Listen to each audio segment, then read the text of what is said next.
अल्हम्दुलिल्लाहि रब्बिल आलमीन वल आक़िबतु लिल मुत्तक़ीन वस्सलातु वस्सलामु अला सय्यिदिल मुरसलीन व ख़ातमिन नबिय्यीन मुहम्मद व आलिहि व सहाबिहि अजमईन। अम्मा बाद फ़अऊज़ु बिल्लाहि मिनश शैतानिर रजीम। बिस्मिल्लाहिर रहमानिर रहीम। वला यहसबन्नल्लज़ीना यबख़लूना बिमा आताहुमुल्लाहु मिन फ़ज़लिही हुवा ख़ैरन लहुम बल हुवा शर्रुन लहुम सयुतव्वक़ूना मा बख़िलू बिही यौमल क़ियामह वलिल्लाहि मीरासुस समावाति वल अर्द वल्लाहु बिमा तअमलूना ख़बीर। सदक़ल्लाहुल अज़ीम व सदक़ रसूलुहुन नबियुल करीम। हिन आयत सगूरी जे अंदरि अल्लाह ताला जी ज़ात बाबरकात इरशाद फरमायो, जिन शख़्सनि खे अल्लाह ताला जी ज़ात बाबरकात पंहिंजे फज़ल सां मालदार बणायो आहे। अल्लाह ताला जी ज़ात बाबरकात उन्हनि खे शाहूकार बणायो आहे। दुनिया जे हर नेमतुनि सां उन्हनि खे रब करीम नवाज़ियो आहे त उहे शख़्स ॿिनि क़िस्मनि जा आहिनि। हिकिड़नि खे माल मिले थो त अल्लाह जी राह में ख़र्च कनि था, माल जे हक़ खे अदा कनि था, माल जो जेको हक़ु आहे उनखे अदा कनि था। उन माल में हक़ु कंहिंजो आहे? अल्लाह जो, ऐं अल्लाह जी मख़लूक जो उन में हक़ु आहे। अल्लाह ताला जी ज़ात बाबरकात मालदार जे मथां ज़कात खे फ़र्ज़ु फरमाई, यानी उहो फ़र्ज़ी हिसो माल मां अदा करे थो, ख़ुदा उनजे माल खे पाक फरमाइश थो। पर जेकॾहिं उन माल मां उन हक़ खे अदा न कई त पूरो जो पूरो माल जेको आहे उनजे लाइ उहो ख़ैरु न रहंदो। पर अल्लाह ताला जी ज़ात बाबरकात उन्हनि जी तबियत जी अकासी फरमाए थो वला यहसबन्नल्लज़ीना यबख़लूना बिमा आताहुमुल्लाहु मिन फ़ज़लिही वहुवा ख़ैरन लहुम बल हुवा शर्रुन लहुम। अल्लाह ताला जी ज़ात बाबरकात इरशाद फरमाए त जंहिं शख़्सनि खे अल्लाह ताला माल ॾिनो आहे, इहो हरगिज़ गुमान इहो न कनि, माल में जेके बख़ीली कनि था इन में हरगिज़ इहो गुमान न कनि त इहो अल्लाह जेको इन्हनि खे ॾिनो आहे इहो इन्हनि जे लाइ भलो आहे। इहो इन्हनि जे लाइ भलो न आहे, बल्कि इहो इन्हनि जे लाइ मुसीबत आहे, इन्हनि जे लाइ अज़ाब आहे। यानी मालदार खे अल्लाह ताला जेको माल ॾिनो आहे, पैसो ॾिनो आहे, दौलत ॾिनी आहे, त हर इंसानु चवंदो आहे त हीअ त वॾी शइ आहे, सुठी शइ आहे। पर अल्लाह ताला जी ज़ात बाबरकात फरमाए जेके माल में बख़ीली कनि था, उनजे हक़ खे अदा नथा कनि, उहे कॾहिं बि इन ॻाल्हि जे मथां ख़ुशि न थियनि त अल्लाह पंहिंजे फ़ज़ल सां असांखे आसूदो कयो आहे, मालदार कयो आहे। असां दुनिया जे अंदरि ॿियनि माण्हुनि खां के तबिक़ा मथे आहियूं माल जी हैसियत सां।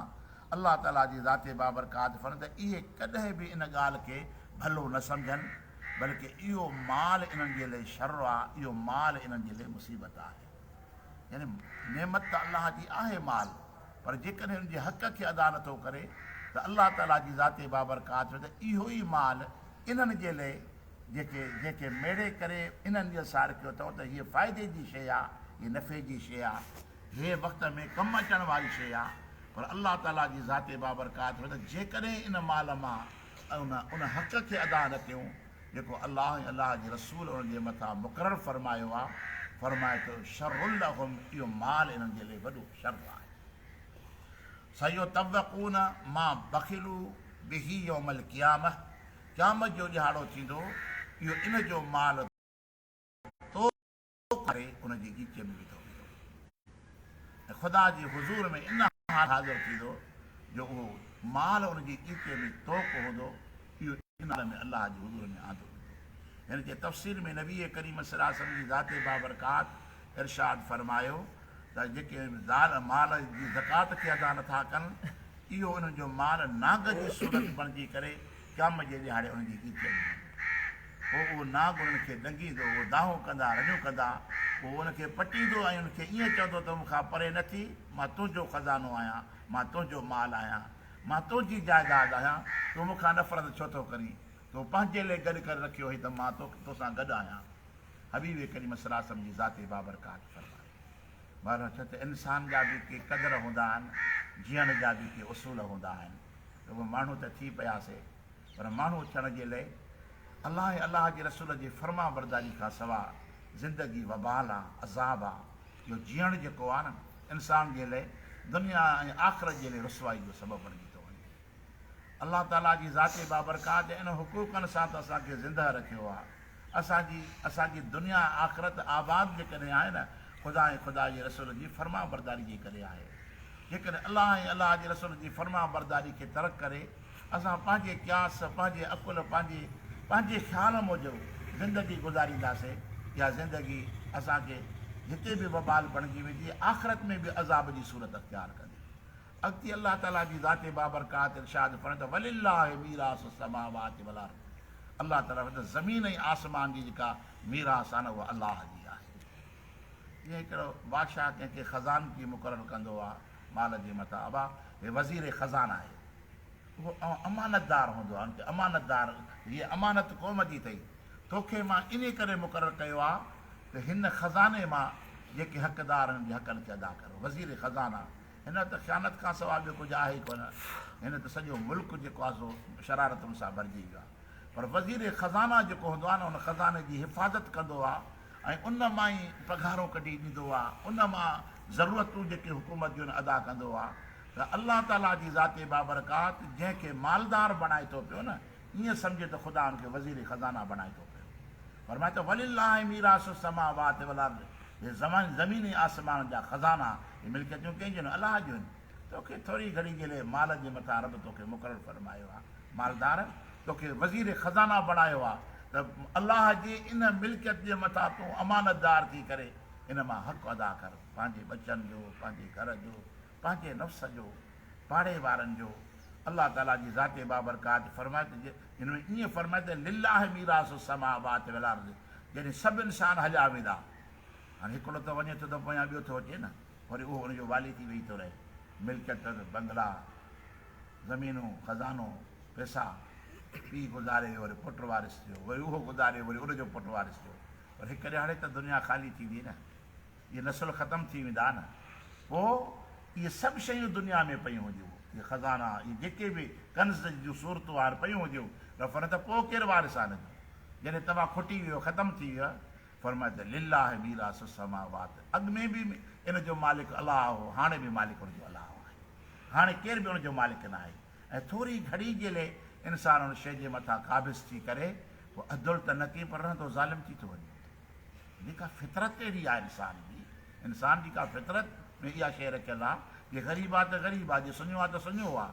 वरी अलाह ताला कुझु ॾींहंनि जे लाइ हुनखे मालदार बणाए थो पियो त वरी उहा शइ निकिरी थी वञे, उहा घड़ी में उनजा ज़ख़्म छुटी विया, उनजूं तकलीफ़ूं दूरि थी वियूं।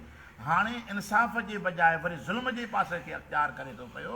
अलाह ताला जी ज़ाते बाबरकात फरमाइनि आरज़ी ज़िंदगी जे अंदरि एतिरियूं सूरतूं मटाइणु ऐं एतिरो मकर ऐं फ़रेब वारी ज़िंदगी खे गुज़ारणु, ऐं इन जो मक़सदु कहिड़ो आहे?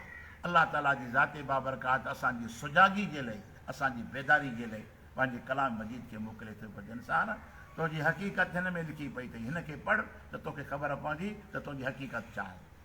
अलाह ताला जी ज़ाते बाबरकात फरमाए त वल्लाहु बिमा तअमलून ख़बीर, अलाह ताला जी ज़ाते बाबरकात जेको तव्हां अमल कयो था न, अलाह खां बेख़बर न आहे, अलाह बाख़बर आहे। छो जो माल जे अंदरि वॾी मकारी हूंदी आहे, हिकिड़ो कमाइणु मकर सां, ॿियो वरी लिकाइण बि ॾाढो ॾुखियो आहे। कंहिं माण्हू खां पुछा कंदे भाई पुट घणा अथई, नियाणियूं घणियूं अथई, ॿुधाईंदई, हालांकि औलाद आहे। पर जे पैसा पुछा कंदुसि त मज़ार जो ॿुधाई त केतिरा आहिनि मूं वटि। हीअ शइ अहिड़ी आहे, पुटनि खां बि लिकाइणी थी पए, भाइरनि खां बि लिकाइणी थी पए, अबे खां बि, अमड़ खां बि। पर अलाह ताला जी ज़ाते बाबरकात इनखे तो अहिड़ी हक़ीक़त सम्झियो आहे, इहो सम्झी त मां हुनजे मथां क़ाबिज़ आहे, पर फरमाइनि जी का हक़ीक़त कोन्हे की। जॾहिं तुंहिंजे वॾनि वटि हुई उहे क़ाबू करे न सघिया त तो में कहिड़ी ताक़त आहे जो तूं हिन शइ खे क़ाबू कंदे। त अलाह ताला जी ज़ाते बाबरकात जेतिरे वक़्त जे लाइ ख़ुदा तोखे अमीन करे मुक़ररु कयो आहे, तूं अमानतदार थी करे हुन हक़ खे अदा कर, पोइ तुंहिंजी ज़िंदगी ॾिस त कहिड़ी सुहिणी बणिजी थी वञे, कीअं अलाह ताला तुंहिंजी ज़िंदगी में सुकून ऐं आराम थो आणे। दुआ आहे त अलाह ताला जी ज़ाते बाबरकात असांखे अमल करण जी तौफ़ीक़ अता फ़रमाए। वमा तौफ़ीक़ी